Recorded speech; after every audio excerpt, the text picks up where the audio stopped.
Kita lanjutkan ke bagian 4 yang termudah, yaitu adalah introduction. Ya.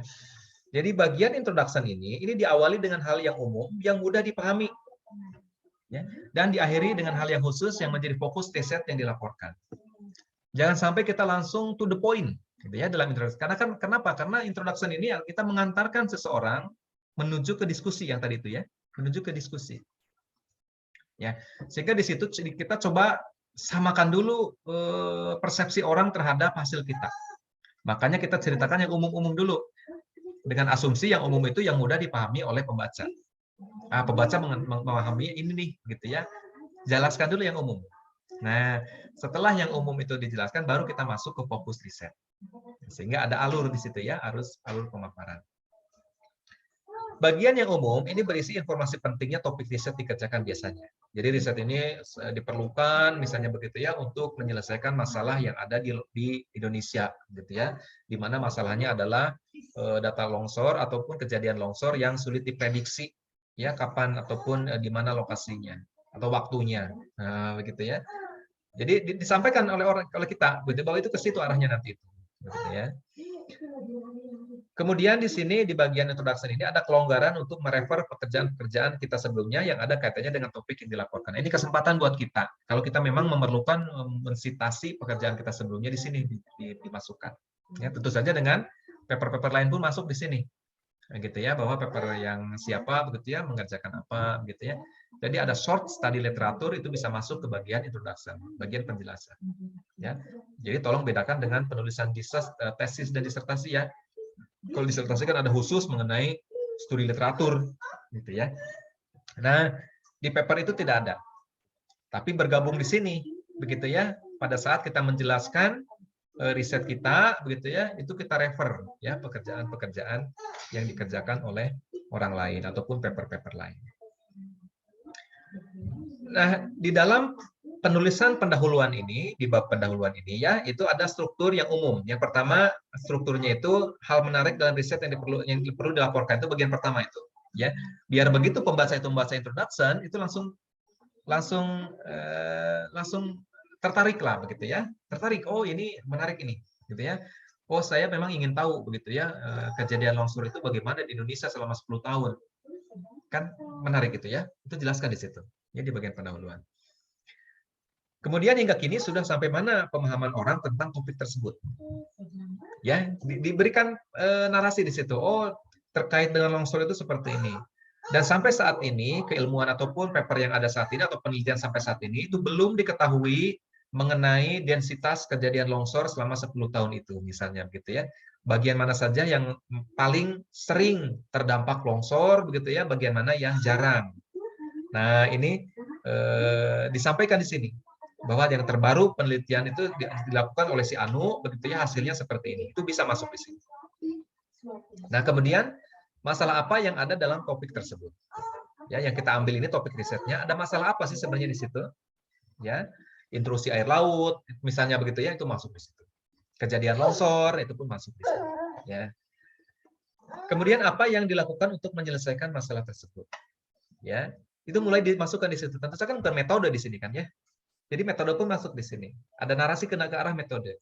Jadi untuk men-solve problem tersebut, untuk bisa kita menyelesaikan masalah tersebut, ada solusinya, maka saya melakukan ini.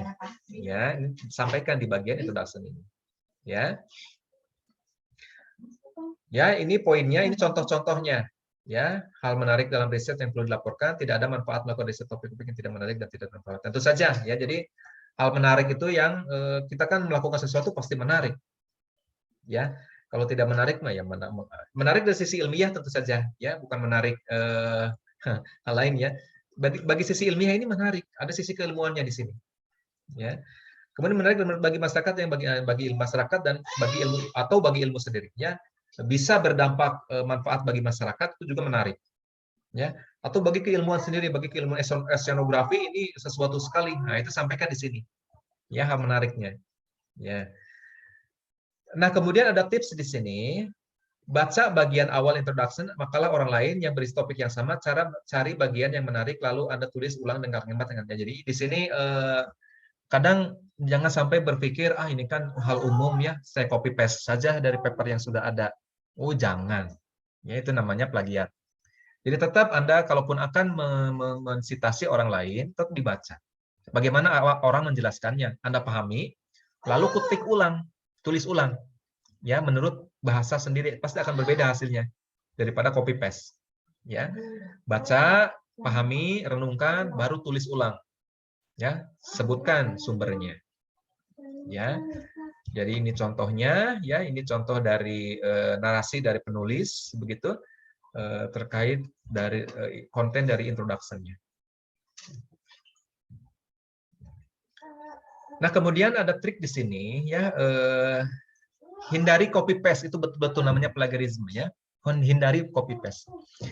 Nah, ini ada satu trik, ya, ini satu trik, ya. Ada kalau misalnya Anda misalnya, ya misalnya kreativitas sudah habis, Pak, saya kreativitasnya saya sudah habis semua, tidak ada ide lain lah, Pak, gitu ya, misalnya, ya. Setelah dibaca pun saya sulit untuk bisa menuliskan ulang. Ini ada cara copy paste yang bisa menjadi non plagiarism bagi pemula, ya. Bagi pemula saya jelaskan karena kan mungkin saya dulu gitu, ya, awal nulis bingung, ya. Sama, ya, bisa melakukan copy paste, ya, secara non plagiarism. Tapi ini kita saja, ya, ini kita saja. Ini jadi copy paste yang halal, boleh. Ya, jadi begini, ya, ini apa namanya triknya, ya. Kita kan sekarang punya Google Translate, ya tidak? Ya, saya jadi sendiri sering menggunakan Google Translate-nya. Nah, caranya kalau ingin trik, ya, jadi Anda copy paste misalnya dalam bahasa Inggris, ya. Saya ingin menggunakan konten seseorang, gitu ya. Copy paste saja silakan di Google Translate, ya. Copy paste ke bahasa Indonesia. Kan keluar tuh bahasa Indonesianya, ya. Kalimat bahasa Inggris di copy paste, di translate ke bahasa Indonesia, kan akan keluar bahasa Indonesianya. Dan bahasa Indonesianya kan tidak sesuai dengan ejaan, kan, ya, kadang ngawur begitu, ya, subjek predikatnya nggak cocok, karena kita betulkan itu, ya, kita betulkan kalimatnya menjadi bahasa Indonesia yang baik dan benar. Setelah menjadi bahasa Indonesia yang baik dan benar, translate lagi ke bahasa Inggris. Ya, balikan lagi, translate lagi ke bahasa Inggris, maka akan keluar kan bahasa Inggrisnya, ya. Dicek itu grammarnya sudah betul atau belum. Ya, maka saya yakin di situ kontennya akan lain. Ya, kontennya akan lain, maksudnya tidak masuk terjebak ke plagiarism, ya. Tapi tetap usahakan masukkan sumbernya, ya. Sumber dari yang kita copy paste itu masukkan. Tapi tidak akan terjebak ke plagiarism karena sudah berbeda itu. Sudah saya pastikan itu akan berbeda kalimatnya. Kalimatnya sudah lain. Meskipun mungkin nanti maknanya sama. Ya, misal bingung lah, ya, bingung gitu, ya, aduh harus ngetik ulang dan sebagainya. Jadi bisa dicoba, ya, triknya. Ini saya coba, ya, ini kalimat asalnya ini. Ya, ini di copy begitu, ya. Ini kalimat hasil terjemahan. Ya, berbeda kan? Ya. Dan Dreamers have attracted much attention in the areas of catalyst. Ini berbeda jadi. In the last decades, many researchers have conduct research and on dendrimers, ya, dan seterusnya. Ya, tetap masukkan referensi. Ya, jadi insya Allah kalau seperti ini, ya, bukan insya Allah, ya, pengalaman saya begitu, ya, mencoba begitu, ya, itu tidak kembali ke sini si Google Translate. Dia akan menjadi satu kalimat lain, tapi kita harus ngecek, ya, pastikan kontennya sama dan dimasukkan referensinya. Tuh, ini contoh lainnya, ya. Jadi sampai mana orang melakukan penelitian ini, ya, lakukan kajian daftar pustaka, ya, topik-topik terbaru sampai mana, jika ada masalah yang perlu melapor ke pekerjaan. Jadi kalau Anda misalnya ada pekerjaan lain yang serupa, silakan dirujuk, ya, silakan dirujuk. Kemudian ya, di paragraf kedua, misalnya begitu, di paragraf next-nya, ini ada contoh kalimatnya juga, bisa dielaborasi lagi, begitu. Jadi nanti tentu saja kan introduction itu kan panjang, ya, tidak hanya satu kalimat, dua kalimat, gitu, ya. Jadi di paragraf lainnya pun harus, di paragraf kedua dan seterusnya itu harus menerus, ya. Misalnya di sini di paragraf kedua mengacu penelitian lain, dan itu menunjukkan kekinian dari penelitian kita. Ya, jadi ini dijelaskan bahwa mengenai ini ada di paper ini, tapi apa itu ini itu ya, mengenai development agriculture, urbanization dan sebagainya, begitu ya, itu ada di paper ini. Mengenai apa dan sebagainya ada di paper ini. Ya. Kemudian poin lainnya di introduction itu apa yang dilakukan untuk menyelesaikan masalah tersebut. Ya, ini ada muncul hipotesis bisa di sini secara eksplisit atau implisitnya. Jadi kalau di draft tesis atau disertasi kan ada hipotesis ya. Nah, di paper kan tidak ada. Nah, bisa masuk ke bagian introduction ini. Ya. Jadi hipotesis seperti apa gitu ya. Kemudian sebutkan akan mengembangkan metode apa atau membangun teori baru mana gitu ya, melakukan studi numerik tertentu dan seterusnya, itu mulai masuk di introduction. Jadi jelaskan di situ apa yang akan dilakukan. Kemudian sampaikan, ya, beritahu akan melakukan hal tersebut untuk memecahkan masalah yang teridentifikasi. Nah, jadi kita nanti di situ ada gambaran hasil lah, ya, sampaikan begitu ya bahwa masalahnya bisa terpecahkan lah begitu ya oleh paper ini. Nah, kemudian masukkan juga jangan lupa bahwa memang penelitian kan tidak akan berakhir ya, pasti akan ada pertanyaan lain. Jadi masalah apa yang masih ada dalam topik tersebut. Jadi kita bisa ngambil topik longsoran, tapi ternyata ada question gitu ya. Mengapa di Sumatera Barat meskipun curah hujannya tinggi, kok longsornya sedikit? Nah, begitu ya, longsornya tidak banyak. Nah, itu kan di luar skop kajian ini kan sebenarnya ya. Karena kajian kita secara global gitu ya. Nah, ini ada specific case yang ternyata di luar hipotesis ya. Nah, itu sampaikan di situ bahwa ini masih open gitu ya. Next step-nya kita bisa coba fokus ke lokasi tersebut. Apakah misalnya perlu survei atau apa begitu ya untuk melihat ke lokasi misalnya. Ya.